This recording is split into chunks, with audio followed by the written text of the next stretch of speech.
My name is Tara, and I used to work in the legal cannabis industry in Nevada. I've done a lot of research on its history, and I found that there's a lot of misconception when it comes to indica versus sativa strains. A lot of people like to think that indica strains are going to make you more relaxed, while sativa strains are more energetic. However, I am here to reveal to you the truth that they're actually completely the same plant. So cannabis sativa was discovered in the eastern Tibetan plateau in about 38,000 BC. And then people took that plant and learned to cultivate it, and they took it to many different parts of the globe. It technically all is cannabis sativa, and sativa in Latin means cultivated. It was the catalyst of the agricultural revolution way back in the day, and it takes decades upon decades, years upon years, for it to take on the qualities of where it's grown.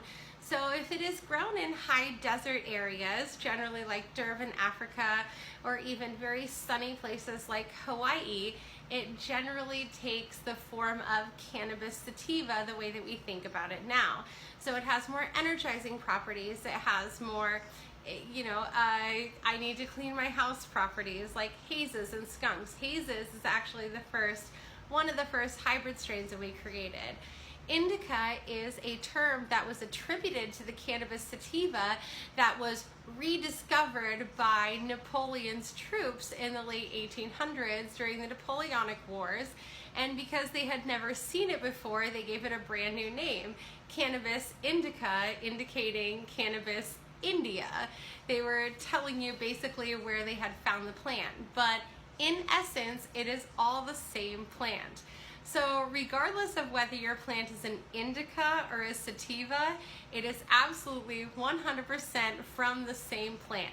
It just takes hundreds, maybe thousands of years for the plant to take on the attributes of the medium in which it is grown. So you're going to get Durban poison from Durban, South Africa, that has a more energetic, light feeling because it's grown in the arid desert. And then OG Kush is a great example of a strain that is taken from the Kush Mountains in the Middle East, which when you have it in a mountainous region that is full of moisture and full of all these other delicious nutrients, is going to create more of a sedative effect. OG just means ocean grown. So essentially when you buy OG Kush, you're buying ocean-grown Kush, which is Kush from the Kush Mountains of the Middle East, but is grown in California.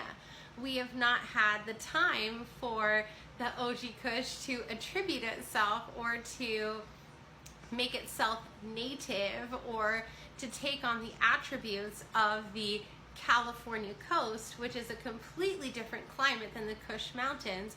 But since we have taken the specimens from the Kush Mountains, it has far more of the Kush indica properties that you get from the Middle East region.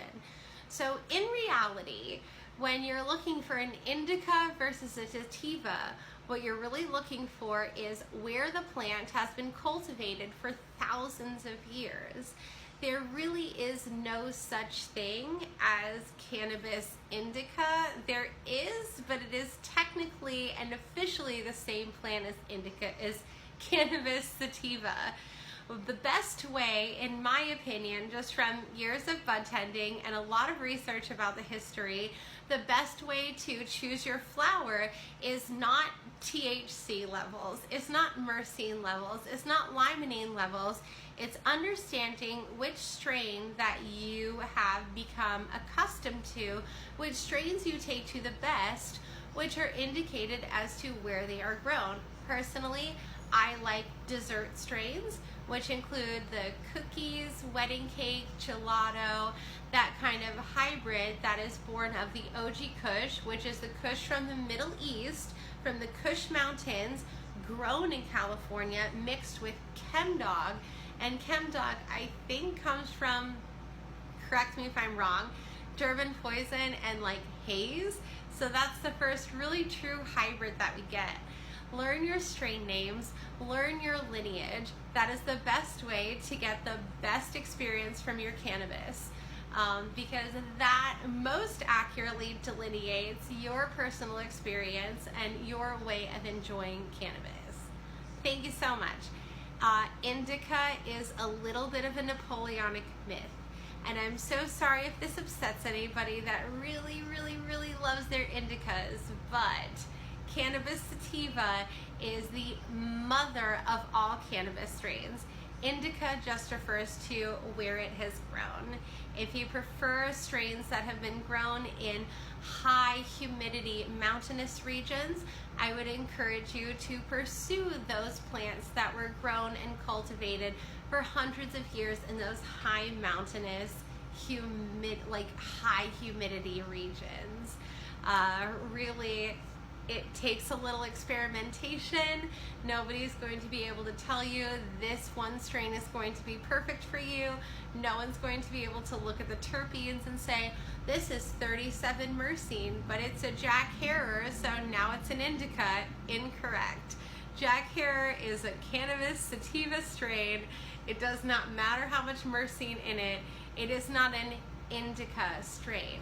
And if you go back far enough, at the end of the day, there are no true cannabis indica strains. They are all sativa strains that were cultivated and brought to different regions from the cannabis sativa plant that was discovered on the eastern Tibetan plateau over 40,000 years ago.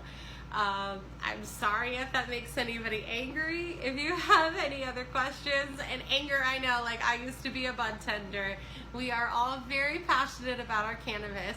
If you have any questions, please visit my website. That's going to be in the description below.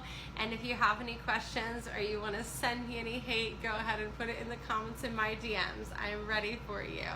But truthfully, it is cannabis sativa that is grown and cultivated over thousands of years in different areas of the globe that are going to give it different properties over hundreds and thousands of years of cultivation. Thank you.